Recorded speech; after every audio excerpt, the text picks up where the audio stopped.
The conversation with Gene Hackman that Kevin Costner will never forget. It was an important moment for me. In the wake of Gene Hackman's death, countless actors and filmmakers have come forward to pay tribute to his career and share stories of working with him. Hackman worked with some of the greats, including William Friedkin, Clint Eastwood, Paul Newman, and Francis Ford Coppola. No matter who his collaborators were or how good the material that he was working with was, his innate gifts as a performer shone through. He looked like an average Joe, but he could run the gamut of emotion, often embodying contradictions like rage and fear, tenderness and danger. One of the stars who paid tribute to Hackman is Kevin Costner, who starred opposite him in the 1987 erotic thriller No Way Out. Costner plays a young Navy officer who is recruited to work for a senior official at the Pentagon, played by Hackman. When Costner begins an affair with a woman who, unbeknownst to him, is his boss's mistress, and she turns up dead, he becomes the prime suspect. It could have been a boilerplate melodrama, but the film is one of the most underrated erotic thrillers of the 1980s. Even Roger Ebert raved that it was a superior example of the genre.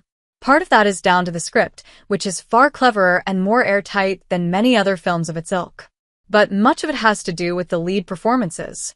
It will come as no surprise that Hackman is riveting as a conflicted, slippery government official, but Costner is just as engaging as a desperate man wrongly accused of a crime he is meant to be investigating. Costner remembered a particular moment he had with Hackman after the end of a particularly challenging day of shooting. The scene takes place around Hackman's desk when he tells Costner's character their mutual love interest is dead. Costner struggled to figure out how to approach the scene and insisted on stopping and starting multiple times as he tried to follow his intuition and figure out where to stand and how to approach the interaction. At the end of the day, he ran into Hackman in the parking lot as they were getting in their cars to go home, and the older actor called him over. Costner thought he was about to get berated for holding up the production and being disrespectful to the director, but instead, Hackman said something he would never forget. "You know, I watched you today," Costner remembered him saying, "and I went through a divorce about 3 years ago, and I've been doing a lot of shitty movies trying to pay for this divorce.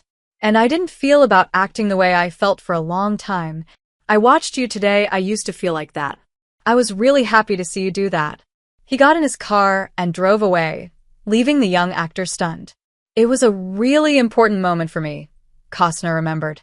In him, Hackman had seen hunger and dedication to the craft rather than entitlement and ineptitude, and it clearly reawakened something in him that had been missing for several years.